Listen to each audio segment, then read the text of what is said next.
हाथ जिनमें हो जुनूं कटते नहीं तलवार से, सर जो उठ जाते हैं वो झुकते नहीं ललकार से। और भड़केगा जो शोला सा हमारे दिल में है, सरफरोशी की तमन्ना अब हमारे दिल में। इन पंक्तियों के साथ आपका स्वागत है आपके अपने YouTube channel trail blazer the study point में। आज हम लोग बात करेंगे पंडित राम प्रसाद बिस्मिल के बारे में। इनकी आज जयंती है। इस जयंती के उपलक्ष्य पर ये वीडियो उनके नाम। चलिए शुरू करते हैं इस डिस्कशन को। लेकिन उससे पहले आप लोगों से निवेदन है कि वीडियो अच्छा लगे तो इसे लाइक करें और ज़्यादा से ज़्यादा शेयर करें। साथ ही इस वीडियो को सब्सक्राइब भी करें। इस चैनल को सब्सक्राइब कर लें जिन लोगों ने अब तक सब्सक्राइब नहीं किया है, और बेल आइकन को भी प्रेस कर दें जिससे आने वाली वीडियोज़ की नोटिफिकेशन आप तक पहुंचती रहे। चलिए शुरू करते हैं डिस्कशन। सरफरोशी की तमन्ना अब हमारे दिल में है, देखना है जोर कितना बाजुए कातिल में। कवि और शायर राम प्रसाद बिस्मिल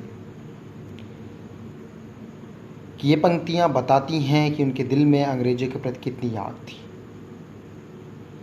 यद्यपि ये पंक्तियाँ इनकी अपनी नहीं हैं, इसके बारे में आगे हम लोग डिस्कस करेंगे, फिर भी दुनिया और लोग यही जानते हैं कि ये पंक्तियाँ इन्होंने ही लिखी हैं। पहले इनके बारे में बेसिक जानकारियाँ कुछ जान लेते हैं। Personal information. तो इनका पूरा नाम था राम प्रसाद बिस्मिल। ये बिस्मिल राम और अज्ञात नाम से कविताएं एवं अन्य रचनाएं किया करते थे। जन्म स्थान इनका शाहजहाँपुर है, उत्तर प्रदेश। माता का नाम मूलमती था और पिता श्री मुरलीधर। भाई बहन के रमेश सिंह, शास्त्री देवी, ब्रह्मा देवी और भगवती देवी थी। आंदोलन अगर देखें तो इन्होंने भारतीय स्वतंत्रता संग्राम में भाग लिया। प्रमुख संगठन इनका था हिंदुस्तान रिपब्लिकन एसोसिएशन। आजीविका या उपजीविका इनकी क्या थे? कवि और साहित्यकार थे ये।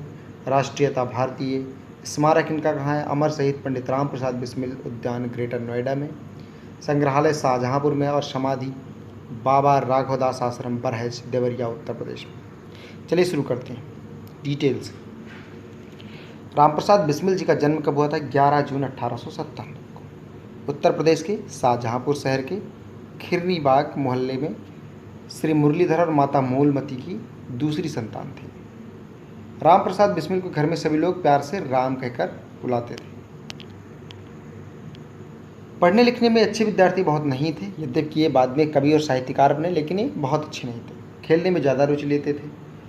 14 वर्ष की आयु में क्या हुआ कि इनको पिता की संदूकची से रुपए चुराने की आदत पड़ गई थी। और क्या करते थे? रुपए चुरा कर भी एक बुरी लत में फंस गए थे। सिगरेट और भांग खरीदते थे, साथ ही उपन्यास खरीदा करते थे। तो बहुत ही बुरी लत में फंसे थे। लेकिन लोग कहते हैं कि बिस्मिल में जो क्रांतिकारी परिवर्तन आया, क्रांतिकारी जीवन की जो शुरुआत हुई 1913 में, वो हुई अपने समय के आर्य समाज और वैदिक धर्म के प्रमुख प्रचारक थे भाई परमानंद, जो कि अमेरिका में स्थित कैलिफोर्निया में।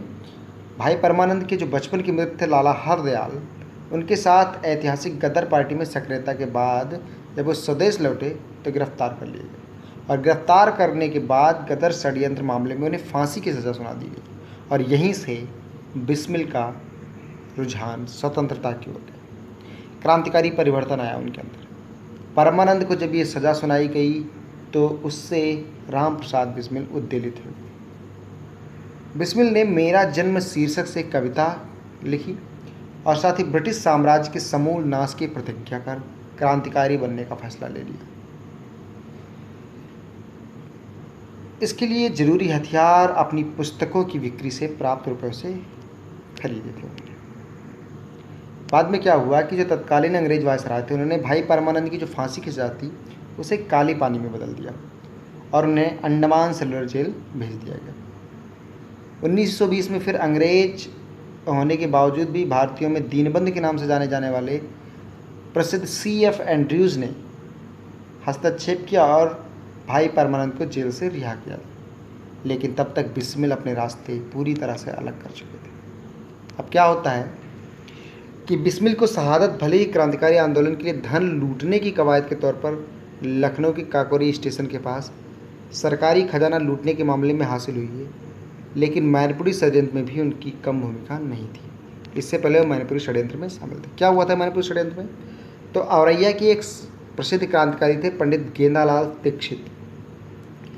उनके साथ मिलकर पैदल सैनिकों के अलावा घुड़सवारों व हथियारों से संपन्न मातृदेवी संगठन के बैनर तले, एक संगठन था इनका मातृदेवी संगठन, जो कि पंडित गिरनालाल दीक्षित के नेतृत्व में बनाया गया था, मतलब उन्हीं के मार्गदर्शन में। और बिस्मिल ने अंग्रेजों के खिलाफ जो सशस्त्र संघर्ष चलाया उसमें एक मुकाबले में कहते हैं कि 50 गोरे सैनिक मारे गए थे। तो ये था आपका मैनपुरी षड्यंत्र। आगे देखते हैं। तो इस मुकाबले के लिए बिस्मिल और दीक्षित दोनों ने मैनपुरी, इटावा, आगरा व शाहजहांपुर आदि जिलों में गुपचुप अभियान चलाया और युवकों को देश की आन पर मरने के लिए संगठित किया था। तो 2 लोग शामिल थे, गिरनालाल दीक्षित जी और राम प्रसाद बिस्मिल।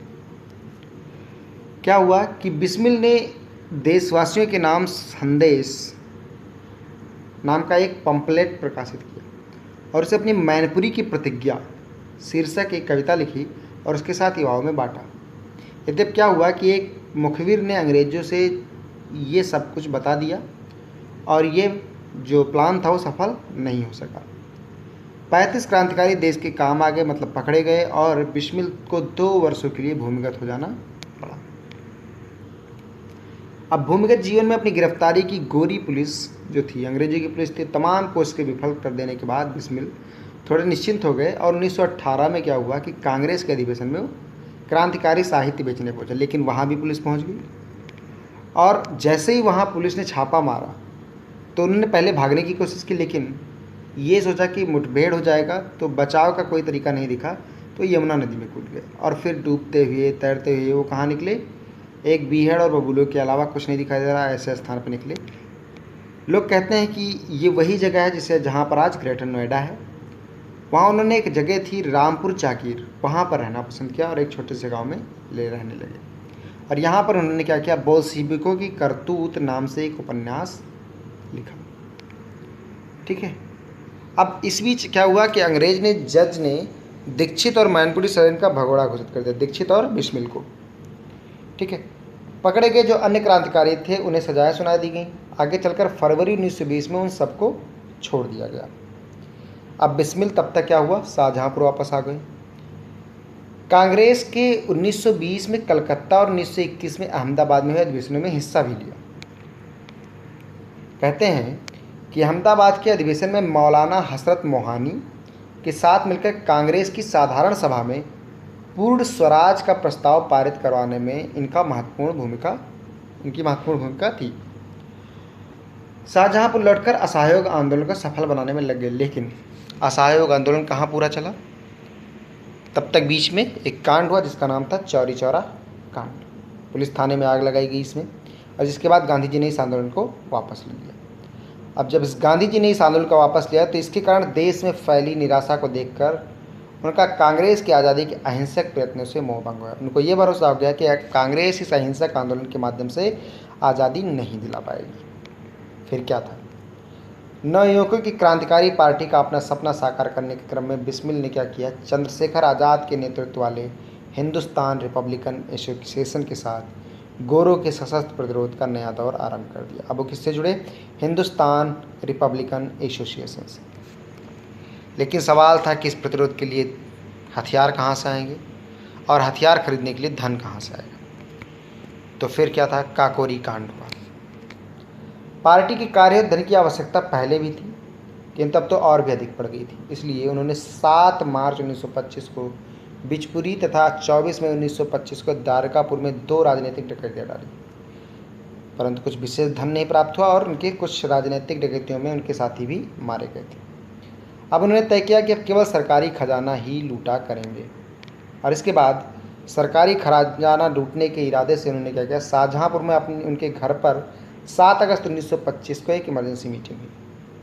निर्णय लिया गया कि 9 अगस्त 1925 को शाहजहांपुर रेलवे स्टेशन से बिस्मिल के नेतृत्व में कुल 10 लोग, जिनमें कुछ लोग शामिल थे जैसे राजेंद्र लाहिड़ी, अशफाक उल्ला खां, चंद्रशेखर आज़ाद, मनमथ नाथ गुप्त, सचिंद्र नाथ बख्शी, मुकुंदी लाल, केशव चक्रवर्ती जो इनका छद्म नाम है, मुरारी शर्मा छद्म नाम ये भी है, तथा बनवारी लाल 8 डाउन सहारनपुर लखनऊ पैसेंजर रेलगाड़ी में सवार। आगे क्या हुआ कि सहारनपुर लखनऊ पैसेंजर जैसे ही लखनऊ से पहले काकोरी नामक एक जगह है, काकोरी रेलवे स्टेशन, वहाँ पर रुक कर आगे बढ़ी। क्रांतिकारियों ने चेन खींचकर उसे रोक लिया और सरकारी खजाने का बक्सा नीचे गिरा दिया। पहले तो कोशिश की गई खोलने की, लेकिन वो खोल नहीं पाए तो हथौड़े से बक्से को खोल दिया गया।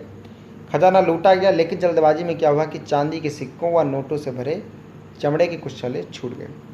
एक तो कुछ यहाँ पर ये निशानियाँ छूट गई, साथ ही जो बनवारी लाल थे इनका एक चद्दर छूट जाता है, जिसके बाद धोबी के लगा हुआ इस टैग था उसके माध्यम से इन लोगों तक पहुंचने की कोशिश में पुलिस सफल हो जाती है। ब्रिटिश सरकार ने इस डकैती को काफ़ी गंभीरता से लिया और सीआईडी इंस्पेक्टर आर.ए. हॉर्टन के नेतृत्व में स्कॉटलैंड की सबसे तेज तर्रार पुलिस को इसकी जांच का काम सौंपा गया। 6 अप्रैल 1927 को विशेष सेशन जज ए. हैमिल्टन ने 115 पृष्ठ के निर्णय में प्रत्येक क्रांतिकारी पर गंभीर आरोप लगाए और डकैती को ब्रिटिश साम्राज्य को उखाड़ फेंकने की एक सोची समझी साजिश था। ये कहा कि ये प्लान्ड है पूरी तरह से और ब्रिटिश साम्राज्य को उखाड़ फेंकने की एक कोशिश है। बिस्मिल ने अपनी आत्मकथा का आखिरी अध्याय, जो कि उन्होंने जेल में लिखा था, जिसका नाम था अंतिम समय की बातें, 16 दिसंबर 1927 को पूरा किया था। उन्हें 18 दिसंबर 1927 को माता पिता से अंतिम मुलाकात की और सोमवार 19 दिसंबर 1927 को प्रातःकाल 6:30 पर गोरखपुर की जिला जेल में उन्हें फांसी दे दी गई थी।